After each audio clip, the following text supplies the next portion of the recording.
The comparisons are bleak, the predictions dark, the economy set to plunge into a decline of historic proportions. The biggest rise in interest rates since 1995. Inflation set to reach the highest level since September 1980. Britain on the brink of a recession as deep as the 90s and as long as the 2008 financial crash. The Bank of England, trying to respond to rocketing prices, raised interest rates by half a point to 1.75%. Some mortgage holders will be paying almost £170 more a month year on year. If we don't bring inflation back to target, bearing in mind the huge scale of the energy shock we're seeing, if we don't bring it back to target, and if we get these so-called second round effects entering in, it's going to get worse. And it will get worse precisely, I'm afraid, for those who are least well off in society. Out here in the real world, or at least Edinburgh's version of it, it's news to wipe smiles from faces as the country emerges from a pandemic and into a likely recession. The Bank of England reckons the economy will go backwards, with a recession starting at the end of this year and lasting all the way through next year. At the same time, we're heading for the biggest fall in living standards on record. Plus, in October, inflation set to reach 13.3%. In the same month, household energy bills expected to reach £3,500. That means they'll have tripled in a year, up £2,200 for the average household. The Bank of England pinned this eye-watering energy price hike largely on rising gas prices owing to Russia's invasion of Ukraine. Charities are warning of a catastrophe this winter. And today, a bad situation arguably got worse. The energy regulator said it would set the price cap every 3 months rather than 6 to reduce the risk of energy suppliers going bust. In the short term, that means our energy bills realistically going up twice as often, starting in January, the toughest month of the year for so many. That's just after Christmas, when the poorest households have just spent a huge amount of money over the winter, in the middle of the heating season as well, and we expect the impact that will have on people's mental well-being to be quite significant. These are figures to send shockwaves across the country. Millions won't have seen inflation anywhere near the expected 13.3%. In other circumstances, surely the stuff of emergency budgets or crisis interventions. This deluge of bleak economic news comes as we still have another month of caretaker government to go. And each of the candidates to be the next Prime Minister believes the other will make this grim situation even worse. The new Prime Minister will take office with financial hardship threatening millions of households. For now, the government is reminding us of actions it's long announced. Well, these are challenging times for the whole country, but that is why the government has done what it has done so far, which is £37 billion worth of support for consumers, for bill payers. That is £1,200 for the 8 million most vulnerable households. The Conservatives, whether it's Liz Truss and Rishi Sunak, need to get serious. People are facing real hardship now, this autumn and winter. Many are facing that hardship already. The government must act. Labour would. This government now need to show what they would do to help people with these crippling bills. There's been really bad news today, literally today, about the economy, about prices going up, fuel going up, things getting worse. And while this is all coming out, the Prime Minister is literally on holiday. Not a joke, apparently, like literally. The Prime Minister is indeed on holiday, although still in charge, we're told, as the cost of living crisis even seeps into comedy at this year's Edinburgh Fringe. People say things like, oh, you know, what you should do is just turn your heating off and just pop on a jumper. I'm like, wow, thanks for explaining how clothes work, mate. On and off stage, Tom is a 30-year-old struggling financially, living with his parents, and like so many, worried about what's to come. We've had basically 15 years of constantly tightening our belts and trying to stretch out the pennies and make every single penny go as far as it can. And it just feels like I think you just get worn down and you just go, oh, it's another one.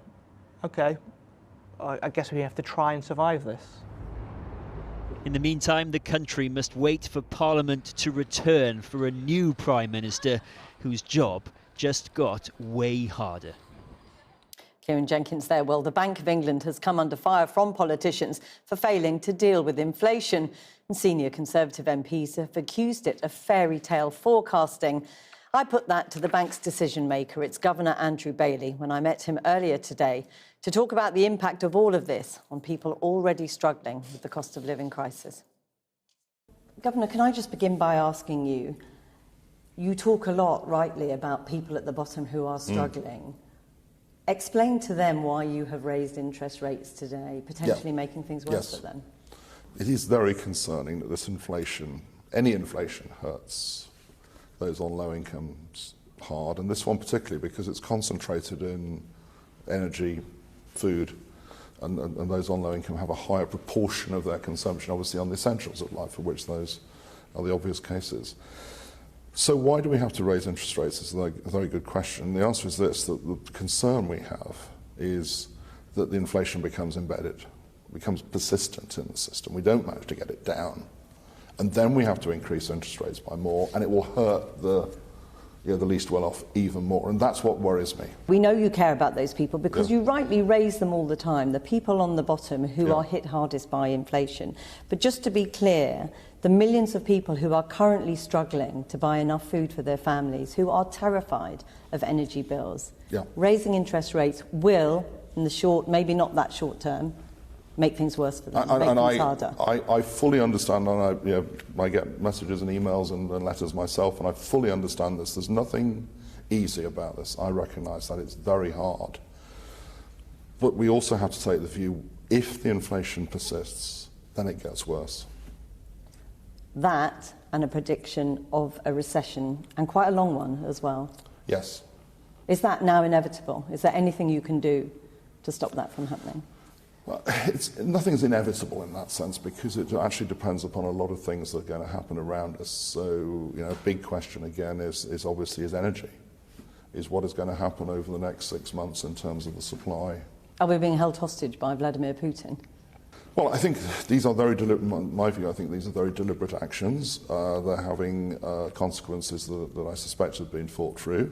And it is difficult. And I say that because I'm a central bank governor. I'm not involved in foreign policy. I'm not a politician, obviously.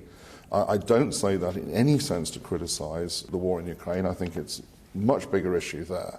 We have to deal with the consequences of it. I mean, the government could do something, couldn't they? They could either cut taxes or produce another multi-billion-pound support package. Would both of those things stoke inflation, though? Well, I'm not going to comment on what the government does on fiscal policy. That's obviously choices that will be made now by the next Prime Minister. But on a hypothetical, would tax cuts stoke inflation? It would very much depend on the nature of the fiscal policy. You called for pay restraint. With inflation heading for 13%, does that now look out of touch with real people's lives? Well, what I said, and I'll be very clear on this, is that I said asking for very high pay rises or for high pay rises. And I'll say the same thing about price setting, by the way, because these two things have to be seen together. If everybody tries to beat inflation, inflation gets higher. That will make it much worse for those who are least well off because they're the people who have least bargaining power.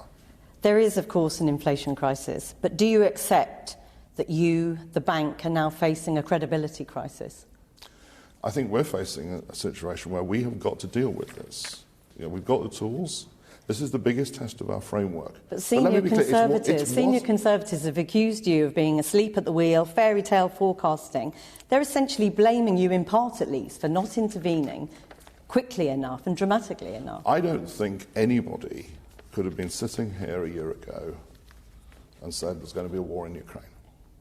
Anybody. But they're saying you haven't intervened quickly enough. Well, I'm not going to intervene in the debate, the leadership election debate.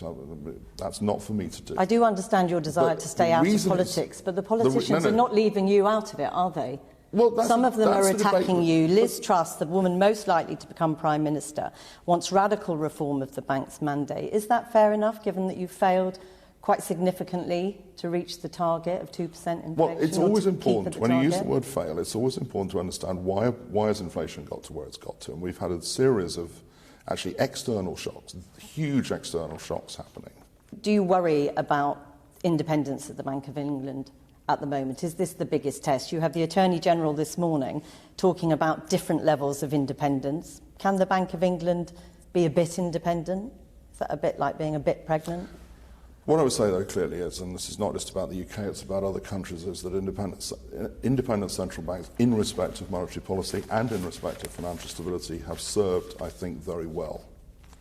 The current situation is our biggest challenge. It doesn't mean we failed, it is our biggest challenge. It's up to us and this winter will be an even bigger challenge. It's up to us to meet that challenge and to bring inflation down to target. Governor, thanks very much for talking to us. You're very welcome, today. thank you. Well, our economics reporter Neil MacDonald is here. Neil, why is the Bank of England raising interest rates when we're all about to become poorer anyway? Well, look, anyone who's finding this confusing, don't worry, you are not alone. Normally, if there's a recession coming, you'd expect the Bank of England to be giving the economy a boost by cutting interest rates. The problem we've got at the moment is our inflation is coming from two different sources hitting us at the same time. So if you look at the bank's forecast today, you can see inflation shooting up to this peak of over 13% and then dropping away.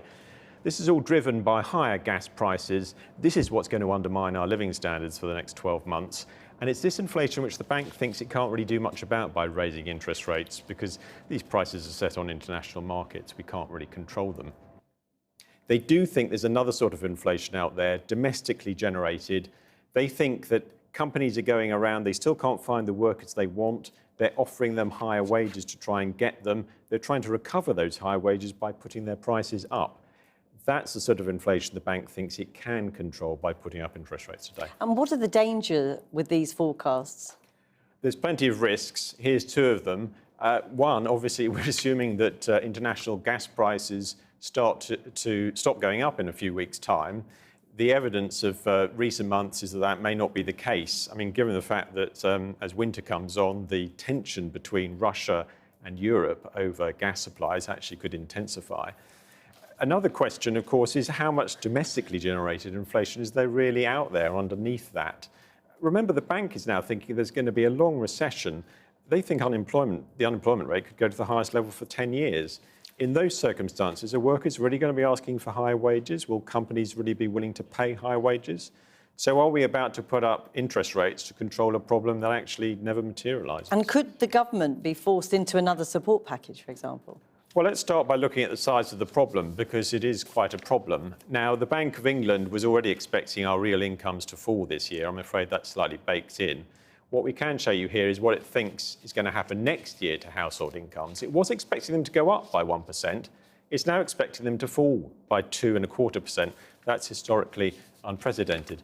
There's clearly a case for doing something about that. The question is, do you go for a package to deal with energy bills, or do you go for general tax cuts? The thing with, for example, cutting income tax is, of course, anyone, for example, who earns less than £12,500 a year won't benefit from that. They don't pay income tax. So I think there is a danger if they go for a general income tax cutting package, they're going to end up also having to finance on top of that a multi-billion-pound support programme for people's bills. Neil MacDonald, thanks very much for joining us. Well, has the bank's Monetary Policy Committee made the right call in forcing us to swallow the bitter pill of raising interest rates to tackle inflation? In a moment, we will hear from economist Roger Bootle, who thinks raising rates is the right call.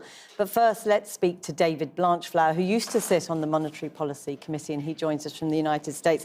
Mr. Blanchflower, thanks very much for joining us. First of all, what do you make of today's news? Well, I thought it was the worst economic news in my lifetime, actually. I thought that the forecast was really very scary. There's 9 occasions in their report today when they talked about recession. But I have to say, I thought most of the stuff that the Governor of Bank of England said was poppycock. I think the answer is that he has to stand back and say, well, should I have raised rates further in the past? No. And what's coming? And what's coming is actually a very fast decline in inflation. And it's not just about oil prices. Oil prices have fallen for the last 42 days. But we have evidence around the world, timber prices, food prices, freight costs, fertilizer prices are collapsing around the world. And actually built into that forecast, which you sort of stopped, is actually the probability that we're going to see deflation coming. Because if you look back, the Bank of England has data which says that the usual response from a big burst of inflation is deflation. And the real problem is actually going to be a huge recession, probably longer than the Great Recession, and probably deeper.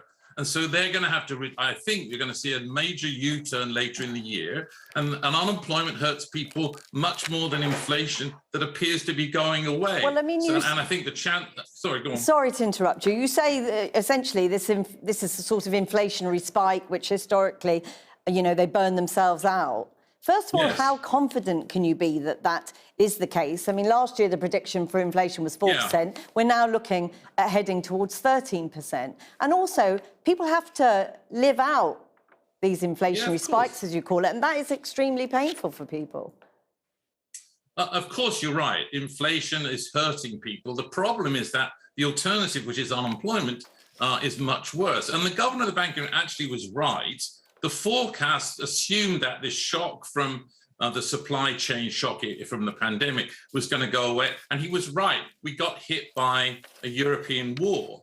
As long as there's not another shock and another one of that kind, then I'm pretty confident that inflation is going to go away. But the reality, if you think about the criticism, that the inflation has been generated by a pandemic and by a European war. So raising rates, it turns out, is going to slow the economy really fast. I mean, they're talking about a recession worse than the Great Recession. And so I think you're right that a package is likely to come. I mean, in a sense, the Bank of England is praying that the two leaders end up in October, November, or December having a giant fiscal package to compensate for what the Bank of England's done. But just to be clear, sorry, just to be clear, right now, you're saying the Bank of England should have done nothing? Well, I would have voted for a cut because it's quite clear that the forecast horizon, they're actually forecasting themselves that inflation will be below target, output's going to collapse, and the very likelihood is actually the forecast they have is going to be much worse. It looks like the European zone is in recession, China's in recession, the United States is in recession. So how is Little Britain going to avoid that with all the issues going on from Brexit? So I think they've put themselves in a position where they're going to have a screeching, you know, handbrake and U-turn. It looks to me like a disaster. It looks to me that the Bank of England is actually, I mean, part of the story is their credibility is under threat. And I personally think that I would have voted for the opposite of what they did. Just very briefly on exactly that point, the credibility of the Bank of England is certainly being questioned. Is that dangerous for the Bank of England? Is that problematic for the economy if the Bank of England isn't trusted? Well, I think the answer is that the Bank of England, the independence of the Bank of England in 1997 was a really good move.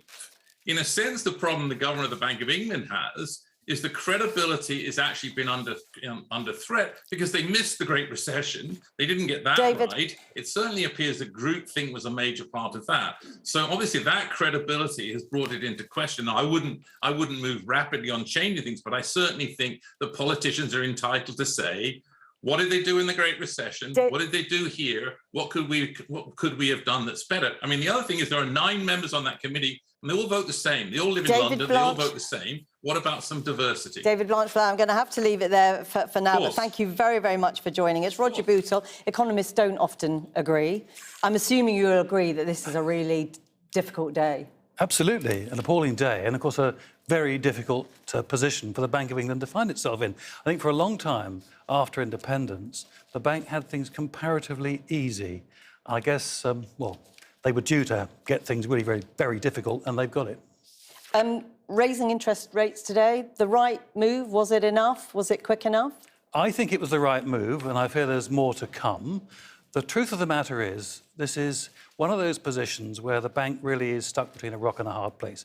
Most of the pressures on inflation are coming from outside the UK, and the bank can do nothing about those. However, that can potentially have a knock-on effect on wages and prices in the UK, and the bank can have an effect on that, and I think it must try to keep that knock-on effect small. But it's exactly as you say, because so many of these inflationary pressures are coming from outside. Absolutely. Will it actually make a difference, this rate rise? We're all talking about the size of it. Will it make a difference? Well, in and of itself, I don't think it'll make much difference because the rates are still incredibly low, 1.75%, and the bank itself is talking about inflation going past 13%. Rates have got to go higher, I'm afraid. Exactly. Some economists are saying that inflation will actually hit 15% by next year and talking about rate rises going up by 3%. Is that? Well, my own forecast is that bank rate hits 3%, so a bit above where we are now. But we've got to remember that that is historically a very, very low rate. And if inflation gets to 13%, never mind 15%, there would be an argument for bank rate going much higher. Now, obviously, these interest rates, like inflation, they hurt people, don't they? Of course. They increase the cost of borrowing for government and for households. Absolutely. And, you know, what sort of assessment do you have for the people we're always talking about, quite rightly, millions of people who are struggling at the moment to pay for food for their families and terrified of energy bills? Yes. Well, of course, the position is awful, and we heard the governor of the bank say exactly that. But frankly, there's not that much that the Bank of England can do about that. If pressures really are intolerable, and they may well be for many people, this is a task that falls to the government. Really briefly on that, Liz Truss, who at the moment is looking like the bookies' favourite to become Prime Minister, talking about billions of pounds of tax cuts. First of all, there's an argument that that doesn't help the very poorest, and there's an argument that it stokes inflation. Well, I think it probably won't stoke inflation if the cuts are mainly, as she said, that's to say, reversing the increases in national insurance, because that reduces costs. But over and above that, if things get really bad, she may have to announce a package of other things. And is it dangerous, this talk of undermining the Bank of England? I think that is dangerous. In my view, the bank's done a pretty good job overall. The problem is not with the framework. The bank has made some, I think, not really very wise choices over the last year, and some of the people aren't as good as they should be, but essentially the framework is right. Roger Bootle, thanks very much for coming in to talk to us. Well, as we've been hearing, the Prime Minister is away on holiday, as is the Chancellor of the Exchequer. As for the two rivals for the Conservative leadership, they're taking part in a televised hustings tonight with an audience of all-important Tory members. When one of them becomes Prime Minister in a month's time, they're going to have a very full in-tray. Well, our policy correspondent Paul McNamara is at the Treasury for us now. Paul. Yes, I'm here at the Treasury. The Chancellor is not. Now, remember, nothing that the Bank of England announced today has taken anyone by surprise. The Governor announced 2 weeks ago that he was minded to jack up interest rates, and yet neither the Treasury nor Downing Street, for that matter, scheduled in anyone to come in front of the cameras and address the nation about the dire economic circumstances we find ourselves in. I'm told that the Chancellor, while he hasn't been in here, he has had some meetings today with the Chief Economist and the Governor of the Bank of England, presumably over Zoom. I've got a quote here from the Chancellor saying he's working away while he's away with his family. I've also got another statement here from the Chancellor about today's actual numbers. It's just 138 words. It recaps the £37 billion package of help already in place for households, but there's absolutely nothing new in this. Now, viewers may be hoping then that maybe we'll hear something new from either Rishi Sunak or Liz Truss, the people who want to be Prime Minister. They're taking part right now in a TV hustings over on Sky News.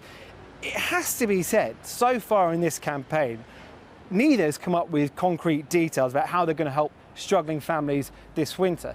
Liz Truss maintains that she wants to grow the economy by cutting taxes and that she'll have an emergency budget as soon as she's in number 10. Rishi Sunak hasn't missed a beat today, jumping on those tax cuts, saying that they'll cause further inflation.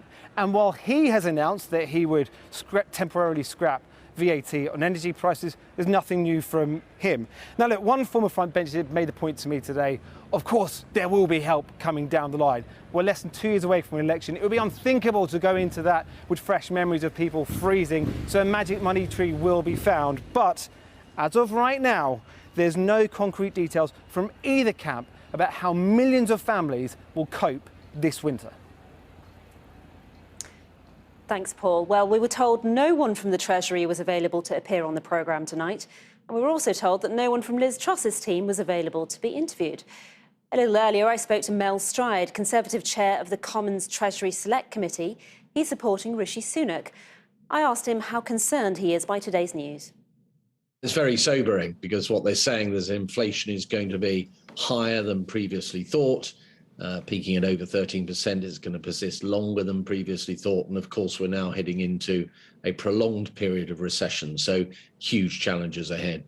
And given how serious a day it is, it does seem astonishing that the Prime Minister's on holiday, the Chancellor's nowhere to be seen. Do you think this was the right time for the Conservatives to conduct a leadership campaign?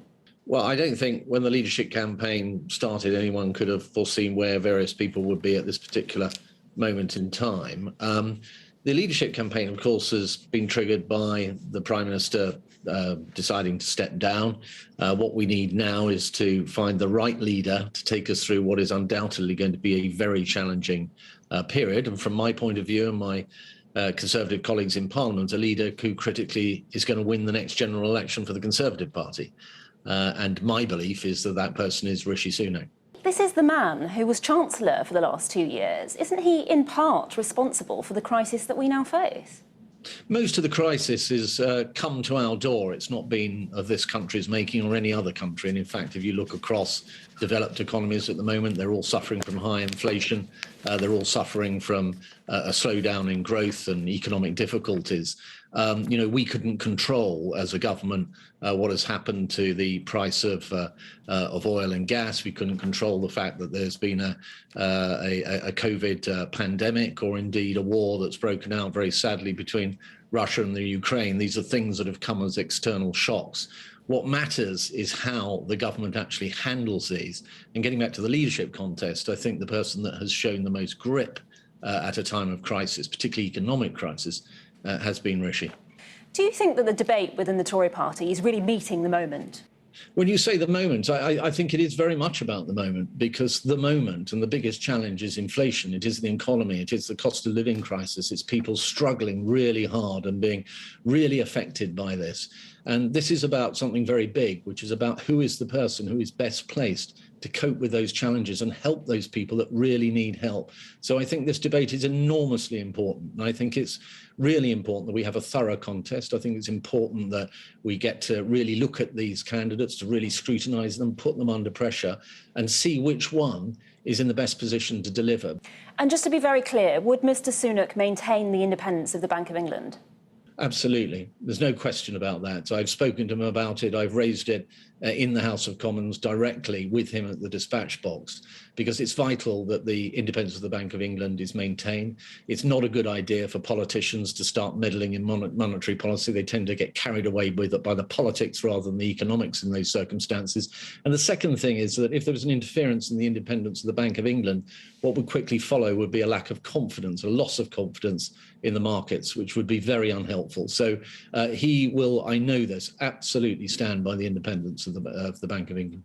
And what do you think about the noises coming out of the Liz Truss campaign about the Bank of England?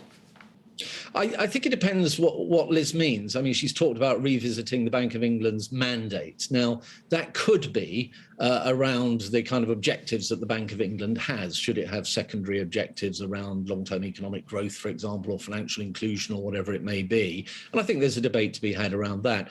But if it's at the other end of the spectrum and it's actually really saying, well, look, we don't have confidence in the bank and therefore we think that members of parliament or ministers should be able to meddle with the bank and get involved in setting monetary policy, then for the reasons I've just given, I think that would be a very serious matter and is something that should definitely be avoided.